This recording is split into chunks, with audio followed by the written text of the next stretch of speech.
Do you ever have the feeling that you're working hard and that you could work harder maybe, but that's not going to get you where you want to go? Good. Stay tuned, because today is your daily dose of You² by Price Pritchett. And while I am reading to you, this is not just me reading to you. This is a transmission. I invite it to land for you. Today's chapter: quit trying harder. More of the same usually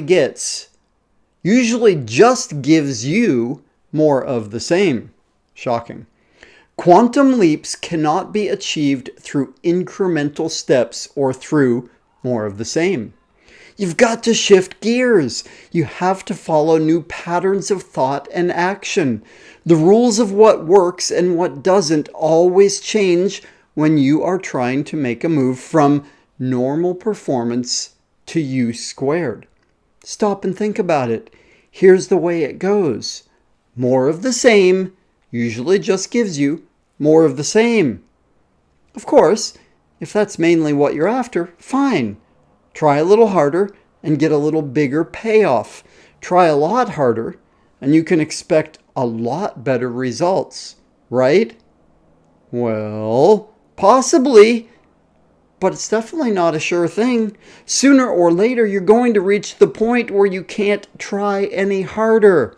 It may be that your spirit flags, or that your physical and mental resources are stretched to the limit. And often, well before you come to that set of circumstances, you've reached the point of diminishing return.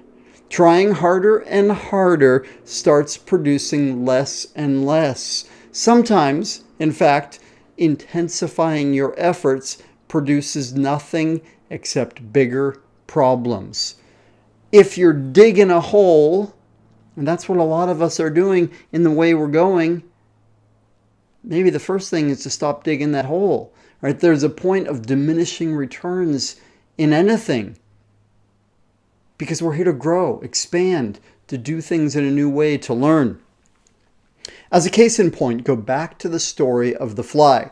That was in U² number 1 that I read from the beginning of the book. By the way, it's a 35-page book. I highly encourage you to grab it, read it often. The story of the fly. That little insect could have turned away from the window 180 degrees and followed the path of least resistance as it flew to the open door. A quantum leap to freedom. 10 seconds of effortless flight would have produced total success, while hours of frustration and panic spent beating its wings against the glass were destined to end fruitlessly in death on the dusty windowsill. Now, this is not an argument against self-discipline or persistence. Those are true virtues. Over a lifetime, they can make a powerful contribution to success and achievement. Did you hear that? A powerful contribution. It ain't the whole thing. They are fundamental to the development of your talents. It's extremely important to apply yourself diligently, and sometimes staying power is exactly what delivers a big win. But ordinarily, you will find that trying harder produces only incremental gains, not quantum leaps. Also, keep in mind that trying harder, even a lot harder, sometimes offers little more than a straight path to burnout. Attempting to succeed through more of the same, being resolute and relying on committed effort, can blind you to better pathways. If you want to make a quantum leap, quit thinking about trying harder. More effort isn't the answer. Now, I won't go into detail on it here. I do in other places. My favorite distilled model of how reality works, how creation works, whether that's creating money, income, impact, influence, love, home, whatever it is It's called the river of causality. And super simple version, here's results. That's the thing that we want. Just before that, that's action. And yeah, that's doing stuff, trying harder. At the very source of this river, though, is being. Who you are being, identity. And another way of relating that to Quit Trying Harder, the chapter that I just read for you, is sometimes just doing the thing over and over again, if our energy is not aligned with it, just never gonna work. So I love that quotation from Abraham Lincoln. If I had 6 hours to chop down a tree, I'd spend the first 4 sharpening my axe. How it applies here is sometimes it's really worth it to stop. Well, hold on, what am I doing? Why am I doing it?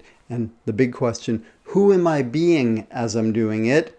Who would I need to be to get the results I want? And as that being, what would I be doing? It may be considerably different, and it may be, there's reason to believe, a lot easier. Y'all, thank you so much for being here, for being interested in a vibrant, thriving life. This is Price Pritchett's You². It's a transmission. If something landed for you, please do something with it. Take an action. What can you apply from what I just shared with you in your life now, today? Muy pronto. Aloha.